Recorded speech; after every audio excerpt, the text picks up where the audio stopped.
देता हूं अश्वत्थामा, तुम्हारे ये घाव कभी नहीं भरेंगे। तुम चिरकाल तक आजीवन ऐसे सड़ते रहोगे। ये घाव लिए तुम जीते रहोगे अश्वत्थामा, और कलयुग तक समस्त संसार को संदेश दोगे कि पाप का भार असहनीय होता है। नहीं नहीं नहीं नहीं नहीं वासुदेव, मुझे मृत्यु दे दीजिए वासुदेव, परंतु ऐसा मत कीजिए। नहीं गुरुपुत्र, अब से तुम्हारा जीवन ही तुम्हारा दंड है। ये क्या हो गया विदुर, ये क्या हो गया? एक भूल के कारण मेरा समस्त वंश समाप्त हो गया विदुर, समाप्त हो गया। यदि उस सभा में मैंने अपने पुत्र को रोका होता तो आज मेरे सभी 100 पुत्र जीवित होते।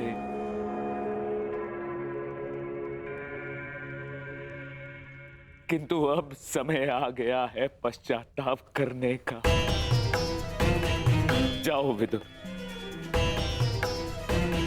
और पांडवों को जाकर संदेश दो कि वो आकर अपना राज्य ग्रहण करें, और भीम से कहना कि वो मेरी सभा में आने से पूर्व वो मेरे समक्ष आए। मैं उस वीर से मिलना चाहता हूं जिसने अपनी प्रतिज्ञा पूर्ण करने हेतु मेरे 100 पुत्रों को काल की गाल में डाल दिया। जाओ विदुर, जाओ।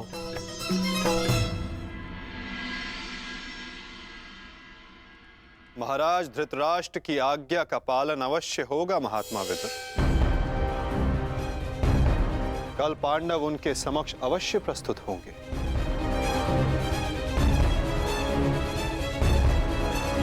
और विकोदर भीम भी।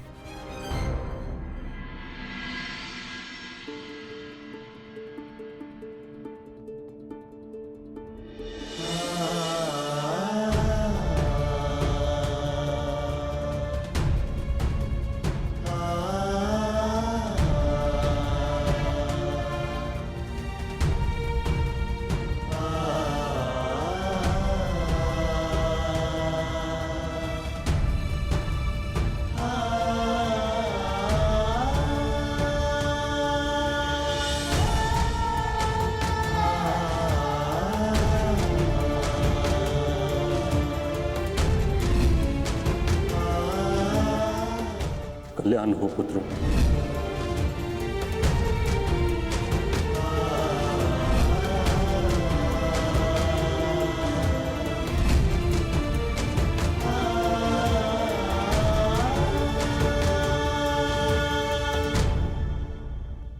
धर्मराज, समय की गति सर्प के समान होती है। वो स्वयं चला जाता है परंतु अपने चिन्ह छोड़ जाता है। ज्ञानी पुरुष बीती से सीख लेकर आगे बढ़ जाते हैं। भूतकाल का स्मरण करके वो अपने वर्तमान और भविष्य को समाप्त नहीं करते। अब समय आ गया है अपना अधिकार लेने और प्रजा को उसका अधिकार दिलाने का। धर्मराज, तुम धर्म युद्ध जीत चुके हो, अब धर्म की स्थापना करो। धर्मराज, आगे बढ़ो।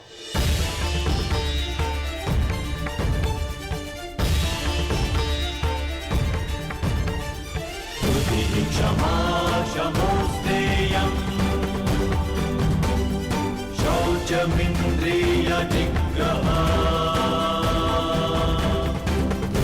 क्षमा शमोस्तेयम् शौचमिन्द्रिय निग्रहः निर्विद्या सत्यं क्रोधो दशकं धर्मलक्षणम्। स्वागत है सम्राट। महाराज धृतराष्ट्र आप सभी की प्रतीक्षा कर रहे हैं। रक्षणं दशकं धर्मरक्षणम्। ठहरो सैनिक।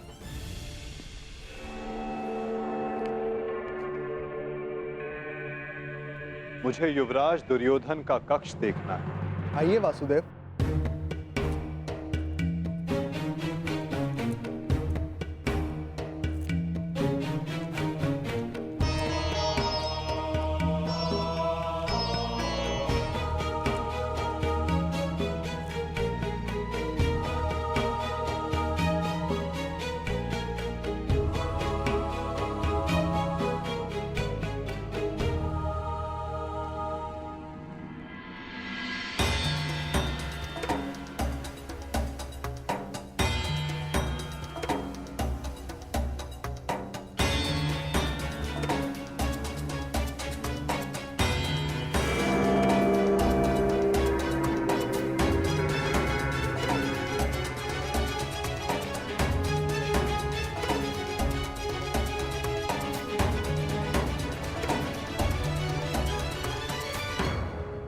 इस लो प्रतिमा का उपयोग युवराज अपने युद्ध अभ्यास के लिए किया करते थे।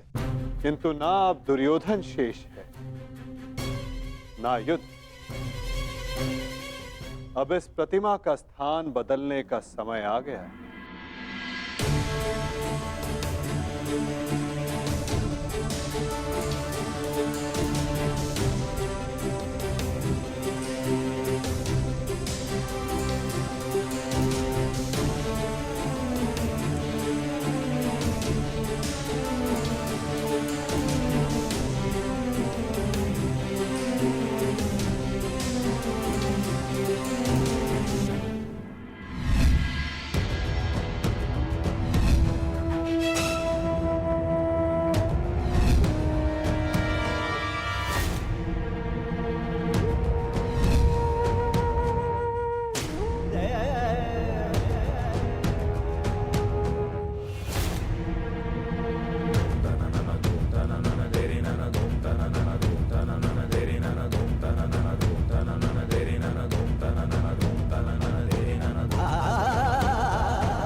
ये वही सभा है जो भारत के सबसे वीर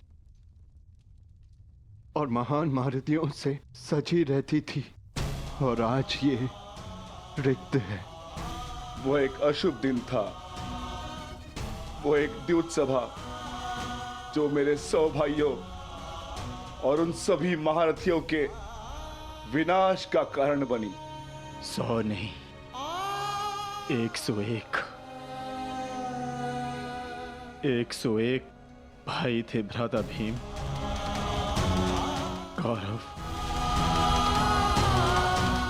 और ज्येष्ठ कर्ण। सारी प्रतिज्ञाएं पूर्ण हो गई। यदि कुछ खाली है तो ये सभा। तुम सब विलाप ना करो।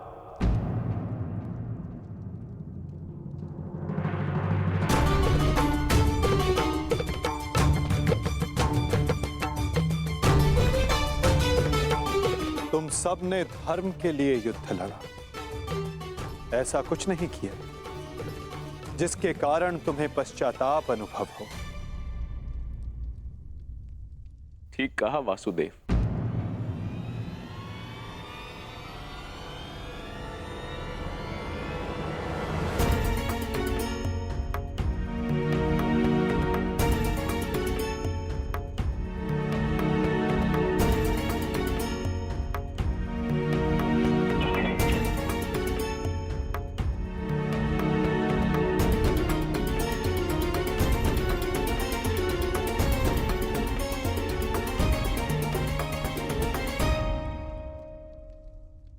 पश्चाताप तो मुझे करना चाहिए। एक राजा का कर्तव्य होता है अपनी प्रजा को उन्नति के द्वार तक लेकर जाना, और एक पिता का कर्तव्य होता है अपनी संतान को धर्म के मार्ग पर ले जाना। परंतु मैं दोनों में से एक भी कर्तव्य का निर्वाह उचित रूप से ना कर सका। यदि आज ये सभा रिक्त है तो उसका कारण मैं ही हूं वासुदेव। भीम, तुमने मेरे 100 पुत्रों का वध किया है, किंतु अब मुझे तुम्हारे भीतर अपने वो 100 पुत्र अनुभव होते हैं। पुत्र, एक बार, केवल एक बार एक अभागे पिता के आलिंगन में आ जाओ। मुझे ऐसा लगेगा कि मैंने अपने सभी पुत्रों को अपने आलिंगन से लगा लिया है।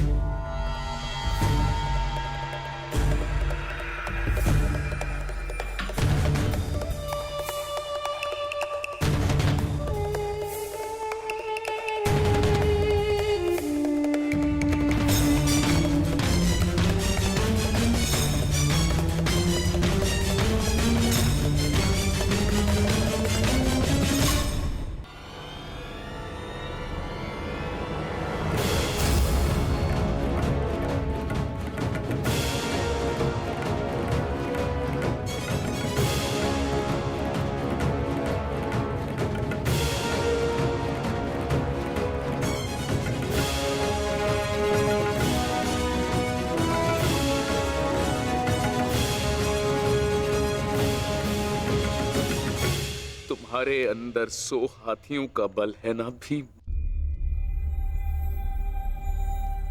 और मेरी भुजाओं में भी मेरे 100 पुत्रों का वध करते हुए तुम्हें तनिक भी पीड़ा नहीं हुई भीम? तनिक भी हृदय नहीं कांपा तुम्हारा अपने भ्राताओं का वध करते हुए?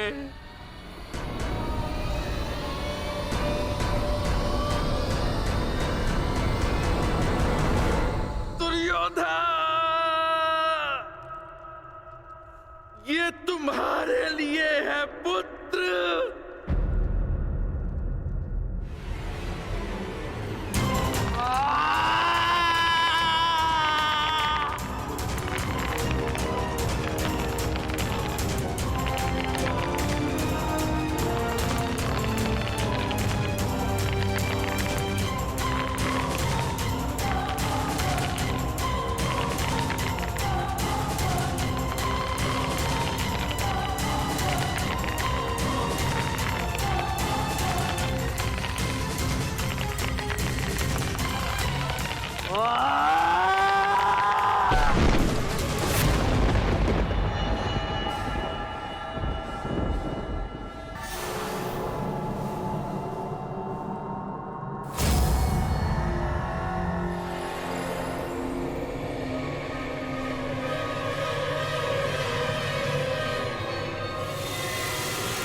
ये तुम्हारा अंत है भीम, अंत है, अंत है, अंत है।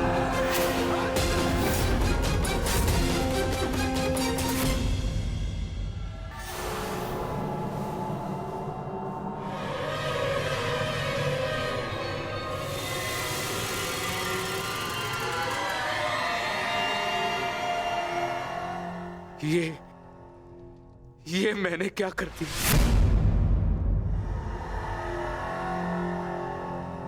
मैं भी पुत्र हंता हो गया।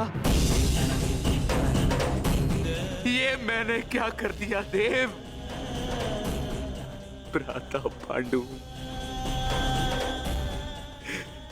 मुझे क्षमा कर देना भ्राता पांडु।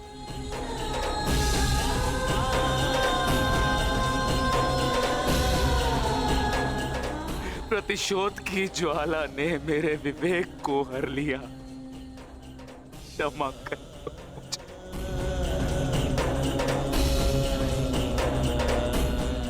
पुत्र भीम,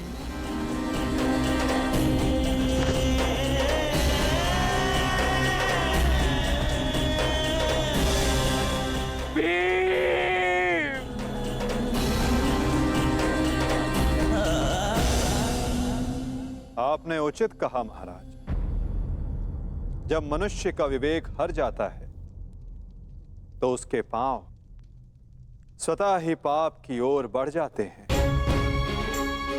किंतु अभी समय नहीं आया है महाराज कि आप अपने भाई से क्षमा मांगे। आपके पुत्र विकोदर भीम अब भी जीवित हैं।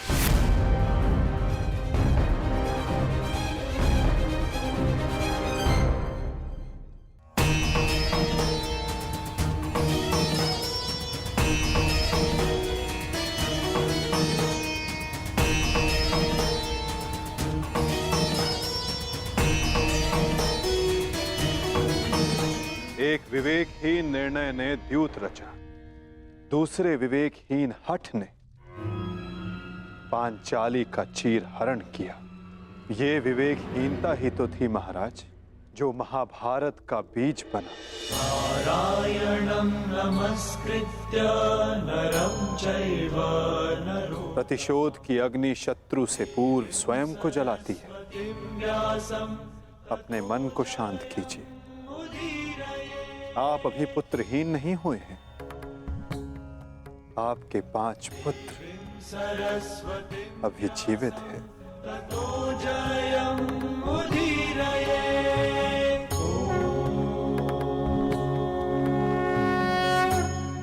अपने मन की अग्नि को शांत कीजिए।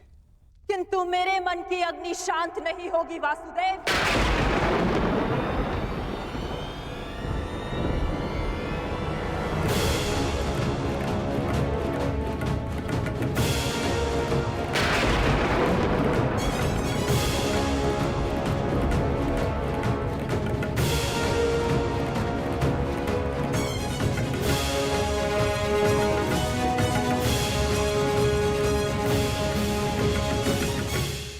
छल से मेरे सभी पुत्रों को मरवा डाला वासुदेव। मैंने प्रयास किया कि मेरा एक पुत्र शेष रह जाए, परंतु उस प्रयास को भी तुम्हारे छल ने भंग कर दिया। श्री बलराम को भी अपने कपट में उलझाकर मौन करवा दिया तुमने, परंतु इस माता की ममता अब मौन नहीं रह सकती। तुम्हारे छल से मेरे कुल का नाश हुआ है वासुदेव। मैं तुम्हें श्राप देती हूं कि जिस प्रकार तुमने मेरे कुल का अंत किया है, उसी प्रकार तुम्हारे कुल का अंत भी होगा।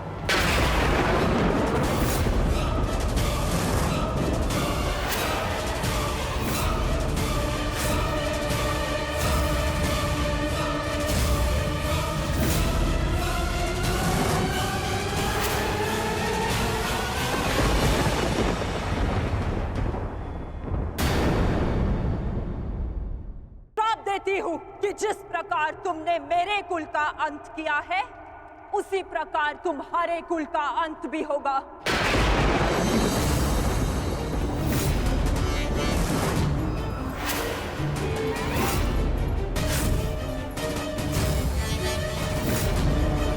तुम्हारा कुल भी ऐसे ही आपस में लड़कर नष्ट हो जाएगा।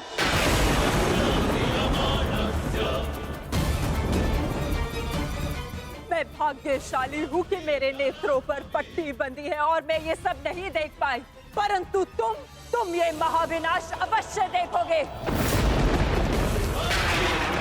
तुम स्वयं अपने कुल के महाविनाश का प्रारंभ करोगे वासुदेव।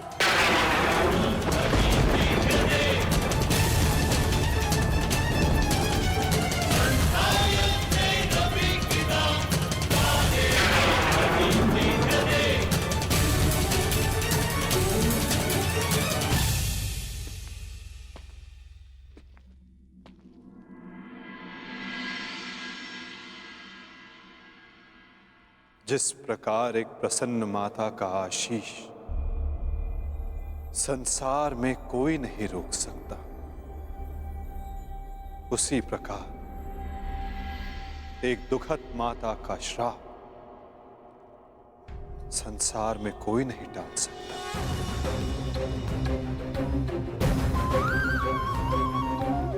मुझे आपका श्राप स्वीकार है माते।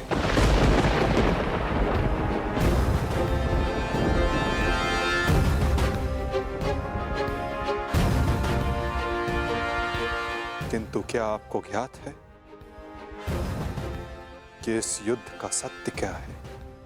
क्या आप जानती हैं कि इस महाविनाश, इस महायुद्ध का वास्तविक रूप क्या है? मेरे साथ चलिए माता, उस कुरुक्षेत्र की रणभूमि पर जो इस महाविध्वंस, इस महाभारत की साक्षी बनी है।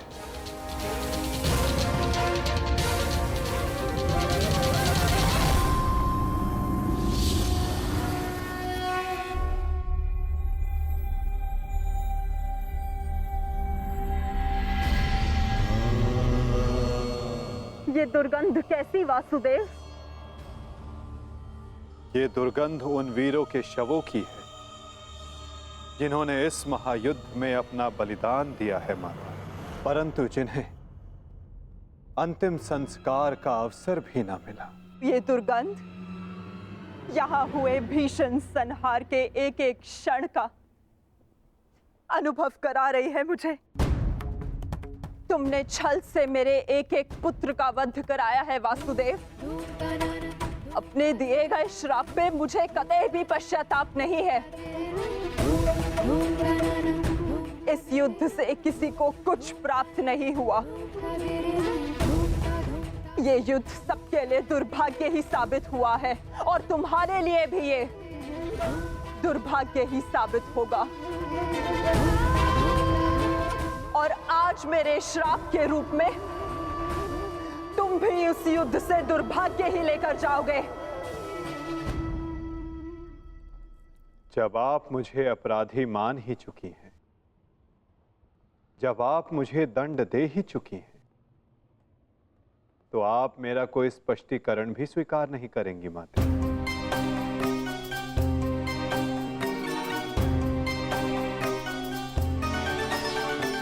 परंतु सत्य का भान आपके लिए आवश्यक है माता। जिनकी दृष्टि से इस महायुद्ध का कोई भी क्षण, कोई भी छल अनदेखा नहीं गया है माते।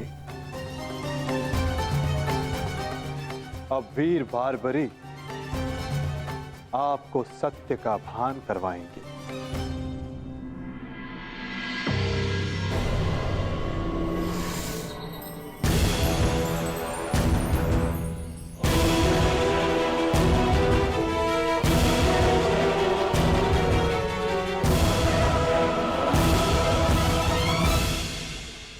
अब आपके समक्ष वीर बारबरीक है गांधार पुत्री, जो आपके पौत्र भी हैं, जो इस युद्ध के एकमात्र दर्शक हैं।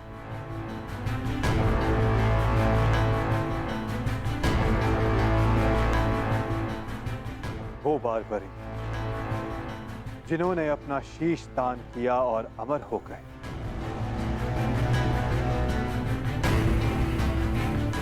अब वही आपको सत्य का ज्ञान करवाएंगे। वीर बारबरीक की दृष्टि से इस महाभारत का कोई भी पल और छल अनदेखा नहीं रहा है माता। अब बारबरीक आपको सत्य बताएंगे। पुत्र बर्बरिक, तुम स्वयं बताओ, क्या वासुदेव ने छल से मेरे पुत्रों का वध नहीं करवाया है?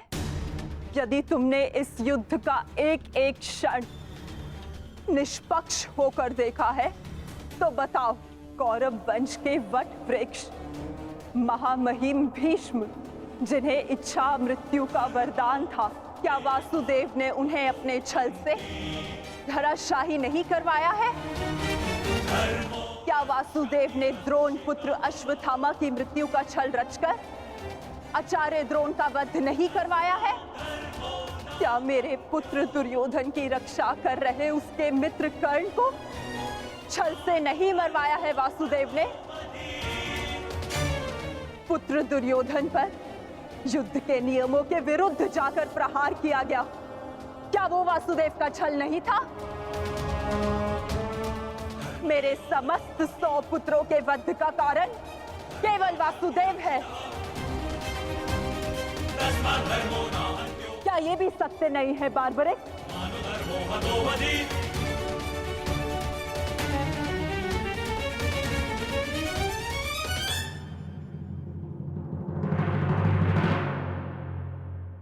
मैं आपसे सहमत हूं माते। ये सब स्वयं वासुदेव ने करवाया।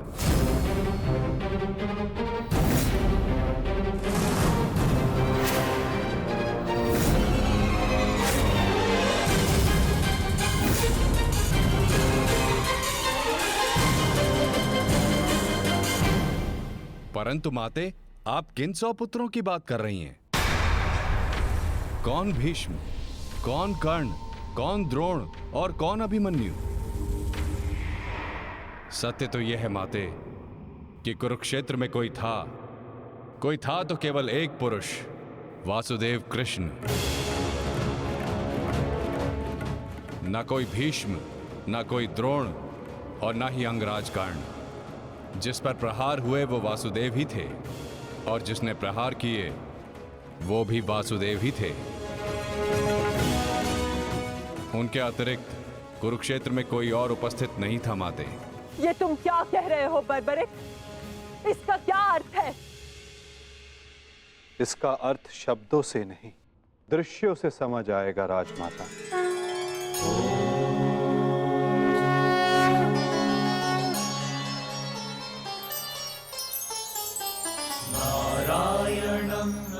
इस युद्ध के प्रारंभ से अंत तक हर प्रहार मैंने किया और हर प्रहार मैंने ही सहा। व्यासं ततो जयम् उदीरये देवीं सरस्वती। धर्म स्थापना के लिए धनुष, गदा, खड्ग, ये सब मैंने ही उठाए और इन सारे अस्त्रों का हर एक प्रहार मैंने ही सहा।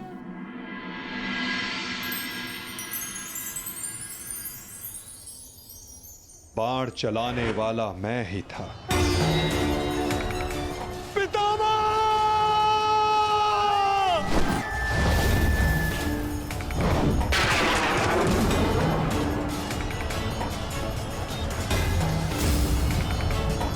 और उस बाण को अपने शरीर पर लेने वाला भी मैं ही था।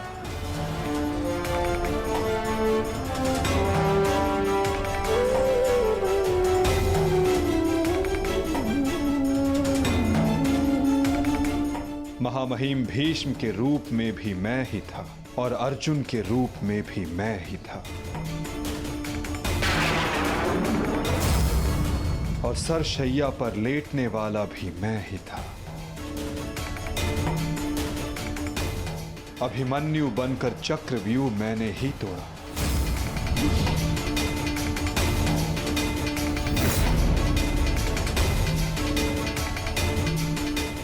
वापस आओ अभिमन्यु, लौट आओ, व्यूह में प्रवेश मत करो। विश्वास कीजिए दात्री, मैं इस चक्रव्यूह को तोड़ सकता और यदि मेरा सर कट भी जाए तब भी आपका सर गर्व से उठा रहेगा। और उस दिन मुझे ही घेर कर मारा गया।